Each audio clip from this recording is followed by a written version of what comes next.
you or someone you know is in recovery from anxiety or OCD and they're looking for something to give them a better understanding of how to support them more appropriately instead of giving them constant reassurance, show them this video because I think it can help guide you in avoiding some common mistakes that I see people make. One effective way to provide support is by having an open conversation with our friends or family members, and it's important to explain that at times we may ask for reassurance, and whilst they might feel compelled to offer it up to us, doing so might be counterproductive for our recovery. Whilst these brief moments of reassurance that we offer to them may provide a immediate relief, they often sort of prolong the overall recovery process. Now, a common way that people might look for reassurance from loved ones is by asking questions such as, "What do you think this is? Do you get this too? Have you ever felt this way? Or do you think that this is serious?" They seem innocent on the surface, but they might be little micro attempts at getting reassurance out of people. Having been on both sides of this dynamic, I understand the well-meaning intention of friends or family members who want to alleviate their loved one's distress. However, providing constant reassurance for people that are struggling with anxiety, whilst it feels like the right thing to do in the moment, is actually prolonging their distress and keeping them stuck in an anxious cycle. If every time we feel anxious and we run off trying to find reassurance because we can't handle not knowing, then what we're doing is we're conditioning our threat response that we can't handle feeling anxious, and so we're only okay as long as we know for sure.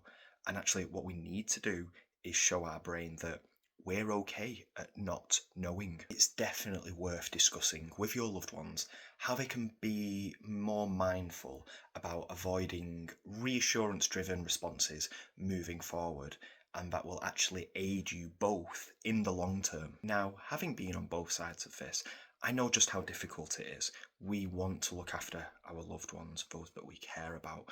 We want to alleviate their suffering, but in the moment when the stakes feel really high, actually the best thing we can do is not offer up that reassurance. And that's easier said than done. It's really, really difficult.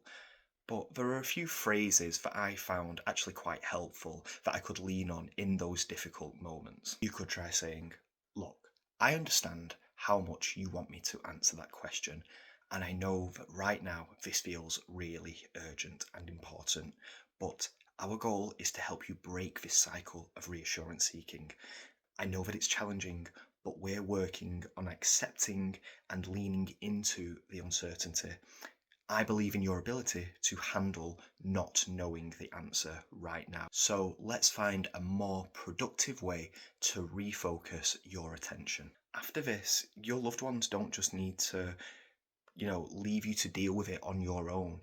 They can still play a supportive role by helping you to gently divert your focus from the anxious thoughts, from the feelings and the sensations, onto something else whilst that threat response calms down. This might involve suggesting activities or engaging in something enjoyable together.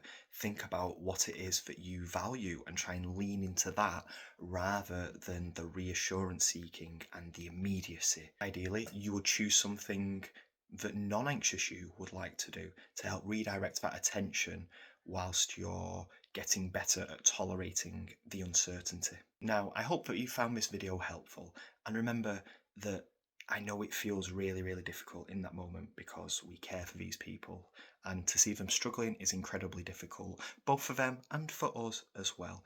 But these little nuggets of reassurance that we keep offering up, thinking that we're being helpful, are helping us for 5 minutes, but actually can keep us stuck for 5 years. We don't want to choose short-term relief over long-term recovery.